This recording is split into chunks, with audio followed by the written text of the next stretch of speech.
Olá, eu sou o professor Bispoeta, o seu professor de língua portuguesa. Pode parecer estranho de Bispoeta. Pode parecer estranho o meu tom de despedida. Não dá para saber a partida, por isso os versos arranho para dizer que sou feliz por todos os amigos que fiz. E meus laços conquistados estarão comigo abraçados. Não sei se amanhã ou daqui a 30 anos, entre perdas e danos, os dias e as horas falam, e não deixar para depois o que pode ser feito agora. Perdão e abraço não tem hora. Na dúvida, fico com os dois. Faça as pazes comigo. E quando eu chegar do outro lado, terei seu amor prezado. É muito bom ser seu amigo. Bem, cabe aqui um esclarecimento. Vocês devem ter percebido, bom, agora eu vou mudar o lado da mão, porque a aliança está do lado errado. Na verdade, essa aliança que está na minha mão direita tem que ficar aqui na mão esquerda, para mostrar meu compromisso com a minha diretora, companheira, cinegrafista, Elide Nascimento, e atriz maravilhosa, Elide Nascimento. Então está na mão certa agora. Bom, como eu estava dizendo, cabe um esclarecimento. Eu tenho versejado, tenho feito alguns poemas num tom um pouco fúnebre, como disse Zanir, mas isso tem uma explicação. É um assunto inadiável, como eu já falei aqui em módulos anteriores. Nós precisamos tratar desse assunto, precisamos conversar sobre isso. Inclusive, eu pretendo, não sei se vai dar tempo, não sei se eu terei tempo ainda nesse mundo, de fazer um curso de tanatologia. O que é a tanatologia? É a disciplina dentro da medicina que trata dos cuidados paliativos com as pessoas que já não têm chance de sobreviver, que terão poucos dias de vida. Eu gosto muito desse assunto, eu sou espírita, e eu tenho certeza da sobrevivência do corpo após a morte do espírito após a morte do corpo. E por essa razão que eu tenho feito os versos dessa forma, enfatizando e chamando, clamando as pessoas para que elas pensem sobre o assunto e tratem, discutam, falem sobre esse assunto para que não sejam pegas de surpresa. Tudo bem? Uma outra questão também que eu gostaria de falar com vocês é a respeito dos meus amigos periféricos, que estão todos presentes hoje aqui. Temos aqui o Guerreira. Você consegue ler daí, Elide, o autor de Guerreira? Débora Paim. Débora Paim, que é um pseudônimo de um grande amigo nosso, eu não vou revelar, mas é o pseudônimo de um grande amigo nosso. Tem aqui o Folhas Secas, também de um grande amigo nosso. E tem um último livro aqui que eu não consigo ler. Você consegue ler para mim, Elide? Viver entre os porcos sem comer da lavagem. Qual o autor? Tubarão do Lixo. Grande amigo Tubarão do Lixo. Todos autores periféricos. Gente boa, gente muito boa. Pessoal, eu sempre vou enfatizar os clássicos, como eu já disse para vocês. Os clássicos são importantíssimos, mas vamos valorizar também os nossos amigos periféricos. Tem muita coisa boa. Aqui nós temos um professor de história, que é o autor do Guerreira. É o Zé Sarmento. Eu revelei. Não era para revelar. Eu revelei, Zé Tudo Sarmento. bem. Aqui nós temos o Folhas Secas, que é do mestre em literatura comparada, Luiz Loureiro. E por último nós temos o Tubarão do Lixo. Ele gosta de ser chamado assim, Tubarão do Lixo, vamos respeitar, que é um grande amigo também periférico. Por que nós tratamos tanto de periferia, tratamos tanto desse assunto? Porque o motivo também de eu começar todas as minhas aulas com um poema é porque esses poemas todos eu acabei desenvolvendo nos saraus, pude recitar muito nos saraus, principalmente no sarau Apenas Pulmões, na Casa das Rosas, mas também tive a oportunidade de conhecer os poetas do Tietê, tive a oportunidade de conhecer grandes poetas que atuam na periferia e isso me deu essa veia poética. Agradeço muito a todos esses poetas maravilhosos que me deram essa oportunidade. Agradeço ao saudoso Pezão. Foi o Pezão a primeira pessoa a me permitir recitar um poema em público. Onde quer que você esteja, Pezão, muito obrigado por você ter me dado essa oportunidade. Você abriu muitas portas para mim. Bem, já falei demais. Elide, vamos à nossa aula de hoje. É o substantivo em sua 23ª parte. E, aliás, última parte, tá? É a 23ª e última parte.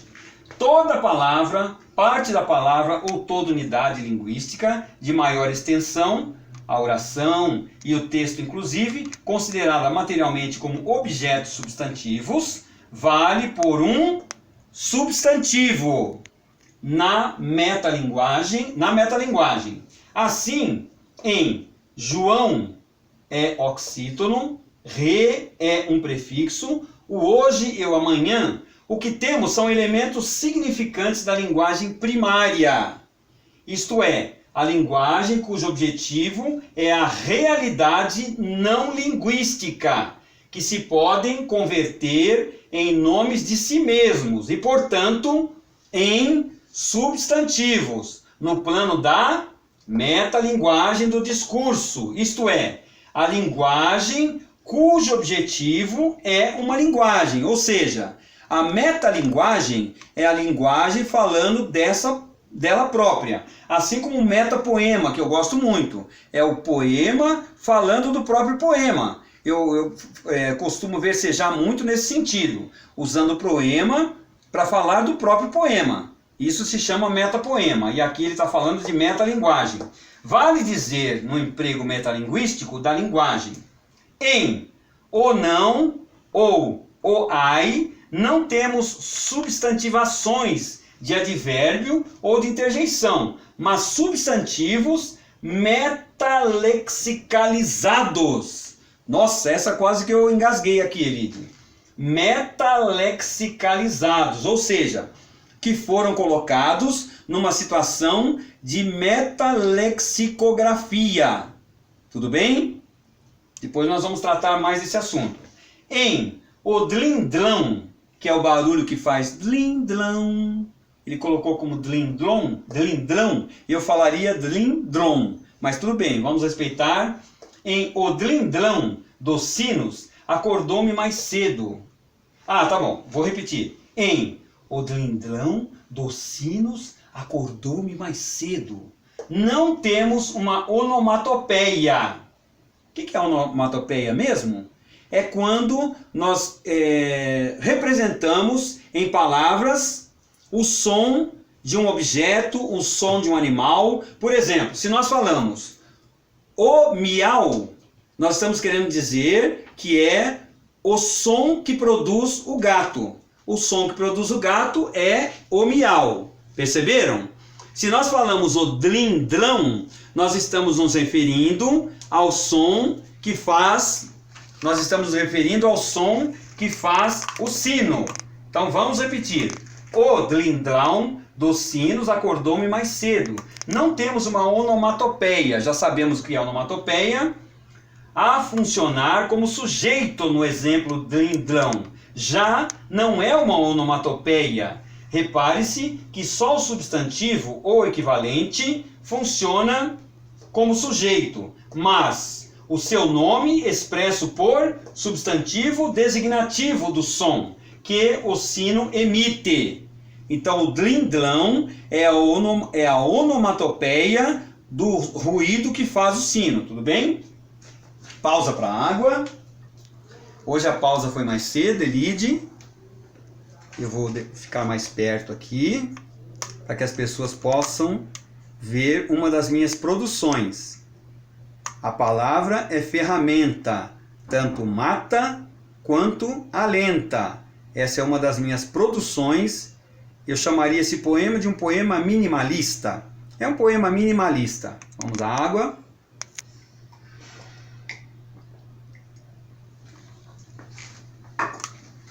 Prosseguindo. Onde estávamos, dlindlão, já não é uma onomatopeia.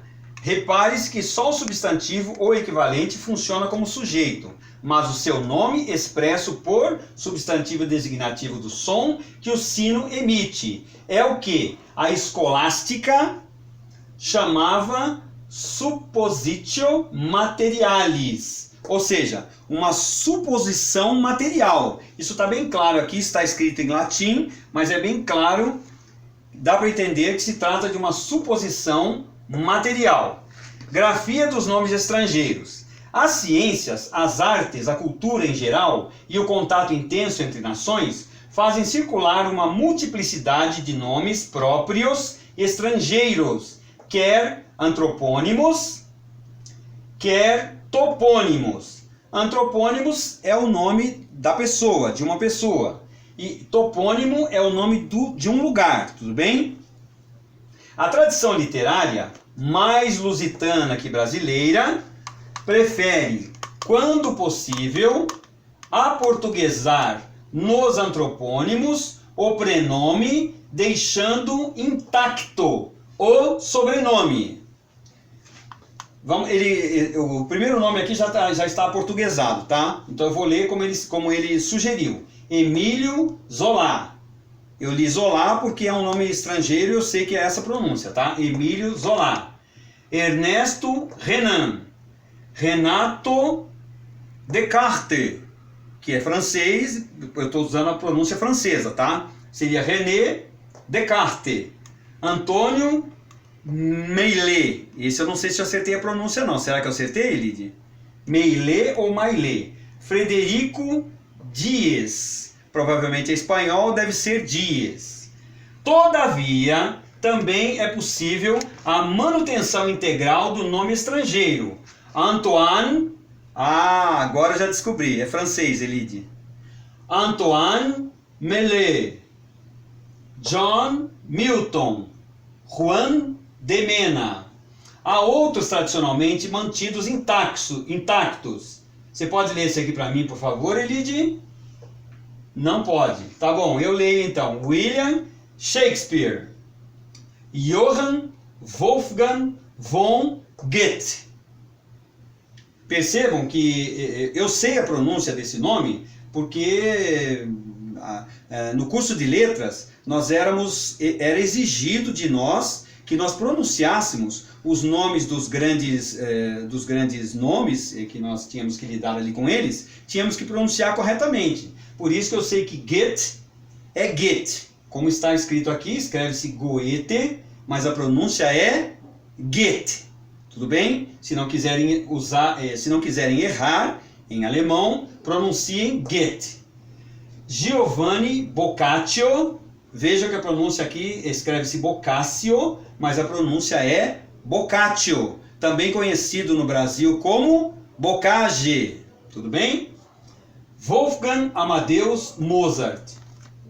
Particular atenção merecem os nomes latinos que, por imitação francesa, aparecem com a terminação em us do nominativo, quando deveriam ter o. Bruto e não Brutus, Júnio e não Június, Quintílio e não Quintílios. Vejam que essa é só uma observação. É claro que nós sempre vamos respeitar os nomes estrangeiros como eles são pronunciados. É o caso, por exemplo, de Gisele Bündchen. Todos nós sabemos que a grande modelo brasileira, que atualmente mora nos Estados Unidos, tem o nome de Gisele Bündchen, sem aqui querer fazer nenhuma propaganda, é só querendo mostrar a pronúncia do nome dela. Ninguém vai pronunciar o nome dela como Gisele Bündchen. Tudo bem? Ok?